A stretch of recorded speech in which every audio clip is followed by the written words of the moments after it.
Bab 58. Nando pun langsung membawakan sebuah kursi dari luar untuk Ravindra dan Isabel. Lalu Ravindra pun menarik Isabel dan duduk. Ibu Kosasi pun duduk dengan perasaan yang sangat tidak tenang di pojok sana. Tidak tahu apa yang akan terjadi selanjutnya. Paman dan Bibi Kosasi sepertinya masih tidak tahu alasan mereka ke sini untuk apa. Mereka berdua saling menatap dan akhirnya melihat ke arah Ravindra dan melihat ke arah Isabel. Ibu Kosasi tahu maksud dari Bibi dan Paman Kosasi dan ia pun menjadi semakin gugup. Paman, Bibi, hari ini aku mengundang kalian ke sini untuk membahas utang ibu dan ayah Isabel yang sudah bertahun-tahun kepada kalian. Isabel langsung mengambil kotak yang ada di lantai itu dan menaruhnya di depan Bibi dan pamannya. Lalu ia membuka kotak itu dan mendorongnya ke hadapan mereka. Ini totalnya 20 juta. Kalian boleh menghitungnya dulu. Hutang ayah dan ibuku ini semua sudah terbayar. Mata Bibi dan pamannya pun langsung berkelip-kelip. 20 juta. Ini bukan angka yang kecil. Ternyata Isabel sudah begitu sukses. Kapanpun bisa langsung mengeluarkan 20 juta. Bibinya pun melihat uang itu dengan matanya yang berkelip-kelip. Lalu ia mengambil kotak itu dan berkata, "Isabel, kamu ini benar-benar hari ini hari yang begitu penting. Bagaimana bisa membahas masalah uang seperti ini?" Kali ini pamannya baru sadar dan lanjut berkata, "Benar-benar hari ini adalah hari pertama suami kamu pulang ke rumah kita. Bahas masalah uang apa? Paman, Bibi, saudara juga harus membayar hutang dan menghitungnya dengan benar. Ini semua Bibi dan Paman yang mengajarkannya padaku. Isabel sama sekali tidak berperilaku baik sama sekali pada Paman dan Bibinya.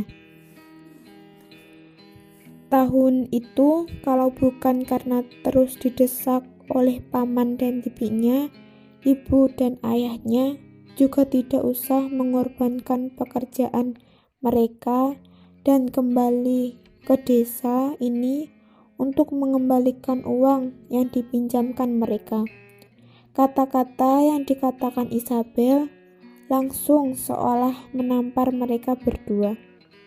Mereka ingin marah tetapi tidak berani. Ravindra pun sengaja duduk di sana dan membiarkan Isabel melampiaskan emosinya. Bertahun-tahun ayah dan ibunya terus bercocok tanam dan menyelesaikan semua pekerjaan rumah mereka, dan itu semua hanya dianggap untuk membayar bunga. 20 juta ini Bibi sekarang sudah bisa mengembalikan surat kontrak ayah dan ibuku kan? Isabel terus berkata tanpa melihat keadaan lagi. "Ayah, kamu ini kontrak apaan? Aku dari awal sudah membuangnya. Tahun itu cuman bercanda saja. Paman kamu dan ayah kamu adalah kakak beradik. Masih mau menghitung sampai begitu detail." Bibi Kosasi berkata, "Isabel, aku lihat kamu ini benar-benar salah paham pada kami.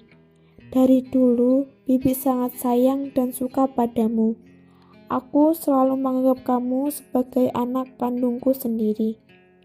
Setelah Bibi mengatakan kata-kata ini, paman pun langsung menarik tangannya.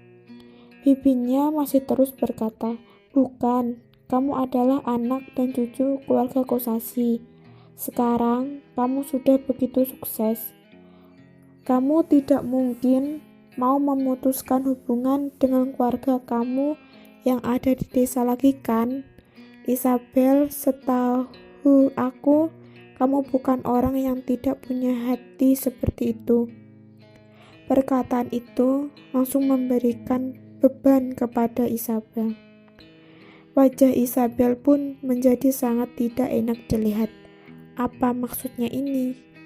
Dia sudah membawa uangnya ke sini, sekarang masih tidak mau menerimanya. Sudah tidak mau uang lagi. Lagian, ini sudah kejadian yang terjadi puluhan tahun yang lalu. 20 juta di tahun itu, kalau digantikan sama 20 juta sekarang, apakah masih pantas? Bibinya sengaja memasang muka yang sedikit merasa sulit. Tahun itu, demi biaya obat ayahmu, keluarga Kosasi benar-benar berantakan. Sampai-sampai uang untuk sekolah saja tidak ada. Bibi sepertinya kalau dihitung-hitung masih kurang beberapa ratus sat lagi ya. Isabel benar-benar tidak bisa menahan dirinya lagi melihat bibinya yang terus berbohong. Benar-benar berani sekali berbohong. Melihat nilai rapot Tiffany, jelas-jelas itu pakai bayar baru bisa mendapatkan nilai seperti itu. Masih bilang biaya sekolah. Ravindra tidak bisa menahannya lagi dan tersenyum. Tetapi senyuman itu benar-benar sedikit mengerikan. Walaupun Bibi Kosasi sudah berumur 40-an tahun, tetapi setelah melihat senyuman Ravindra itu, ia pun tercengang. Kelihatannya Bibi tidak begitu puas dengan nilai uang yang diberikan. Ravindra akhirnya membuka mulut dan tangannya menepuk-nepuk kursi yang dia duduki. Nando langsung meninggalkan tempat itu dan tidak sampai 1 menit, ia sudah kembali dan mengambilkan sebuah kotak. Ini adalah 100 juta uang cash. Ravindra lalu membuka kotak itu. Selain itu, masih ada sebuah cek 100 juta. Sekarang sudah cukup 200 juta. Bibi dan Paman Kosasi benar-benar sangat terkejut. Sembarangan bicara saja sudah bisa mendapatkan 200 juta. Isabel benar-benar tidak menyangka Ravindra bisa mengeluarkan uang sebanyak ini. Bibi, Paman, jadi orang harus mengerti.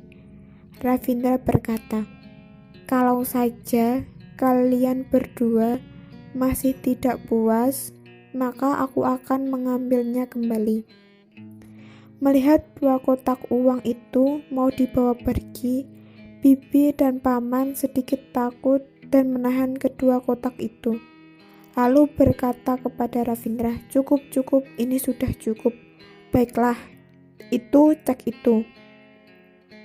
Ravindra dengan pelan menepuk-nepuk kursinya. Nando langsung mengembalikan sebuah dokumen. Ravindra pun tidak melihatnya lagi dan memberikan dokumen itu kepada Bibi Kosasi. Mohon kalian tanda tangan di sini. Ini apaan? Bibi Kosasi sedikit ragu, lalu melihat Ravindra dan membuka dokumen itu. Ternyata ini adalah sebuah surat kontrak. Di dalam kontrak itu, harta paman dan ayahnya itu terbagi dengan sangat jelas. Semua harta milik kedua keluarga itu tertulis dengan jelas. Melihat semua itu yang tertulis dengan begitu jelas, Bibi Kosasi sedikit merasa tidak tenang. Ini adalah kontrak yang sudah disiapkan sebelumnya.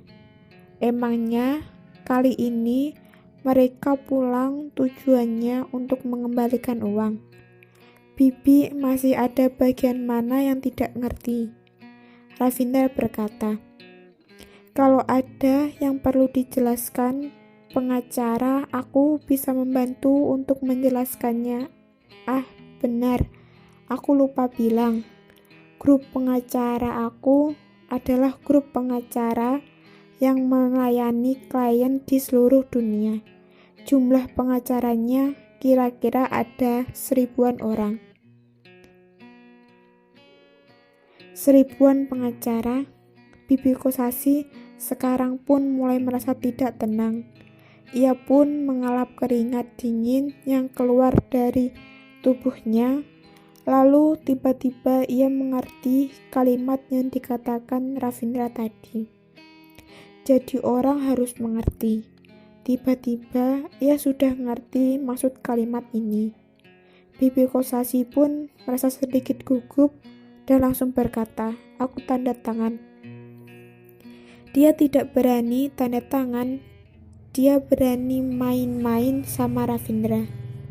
Dia sudah tidak ingin hidup lagi.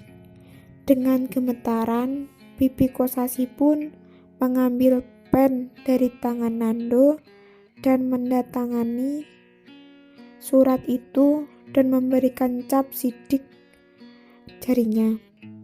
Paman Kosasi juga dengan nurut memberikan cap sidik jari itu di kontraknya dan mengembalikan kepada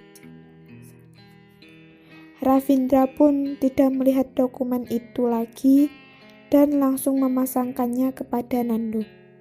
Baiklah, sekarang semuanya sudah beres. Aku juga tidak mau banyak menghabiskan waktu bibi dan paman.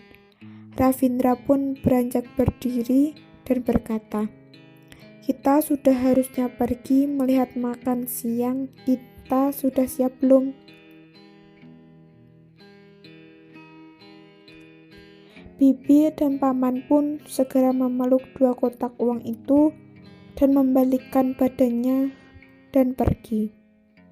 100 juta uang cash dan cek 100 juta. Ini benar-benar adalah jumlah uang yang belum pernah jumpai di hidup mereka.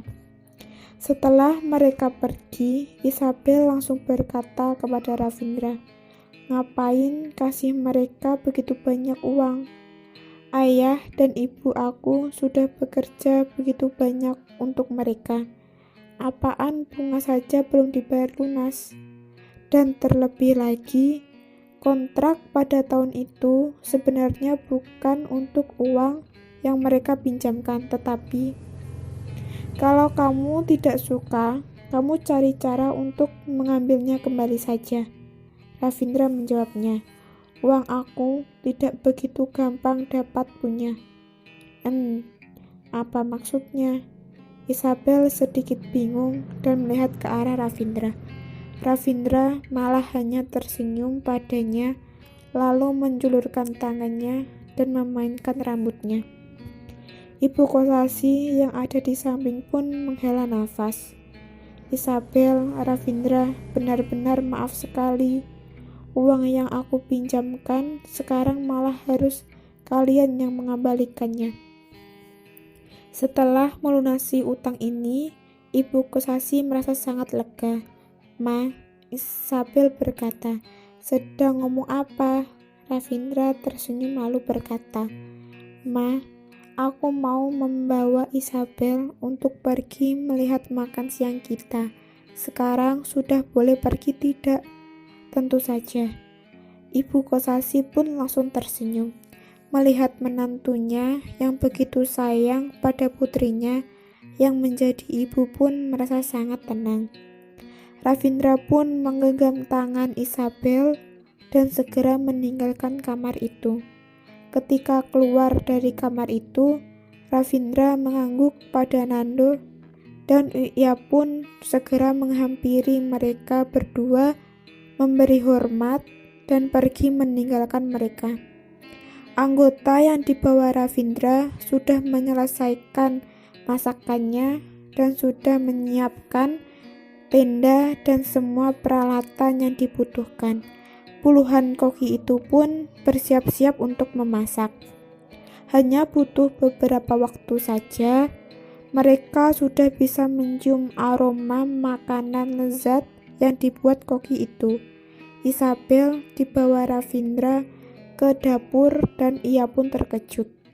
Walaupun Isabel tahu kalau Ravindra membawakan koki untuknya, tetapi ia tidak menyangka ia membawakan begitu banyak koki. Apakah harus seheboh ini? Sampai-sampai oven dan alat masak lainnya pun dibawa. Cuman makan siang saja, kenapa mau membawa begitu banyak orang? Isabel tidak tahu harus berkata apa lagi. Baiklah, dunia orang kaya benar-benar tidak sesuai dengan akal logika. Ravindra pun melihat Isabel sekilas, dia langsung mengerti maksud Isabel. Kamu tidak takut nenek, bibi dan paman kamu memberikan racun padamu. Ravindra berkata dengan nada rendahnya yang membuat semua orang terpana. Kamu sedang ngomong apa? Isabel membarengi Ravindra. Walaupun mereka tidak suka padaku, tetapi mereka tidak mungkin melakukan hal itu. Ravindra pun tertawa lalu berkata, sini, aku bawa kamu pergi. Melihat apa, ai, kamu mau menarik aku kemana? Isabel tidak bisa menahan dan berkata, sekarang nenek pasti sedang ngobrol dengan orang yang lebih tua darinya. Kita mau melihat apa? Tentu saja hal yang belum pernah kamu lihat. Ravindra tersenyum. Lihat hal apa yang dilakukan nenekmu yang sangat tidak terpikirkan oleh orang lain.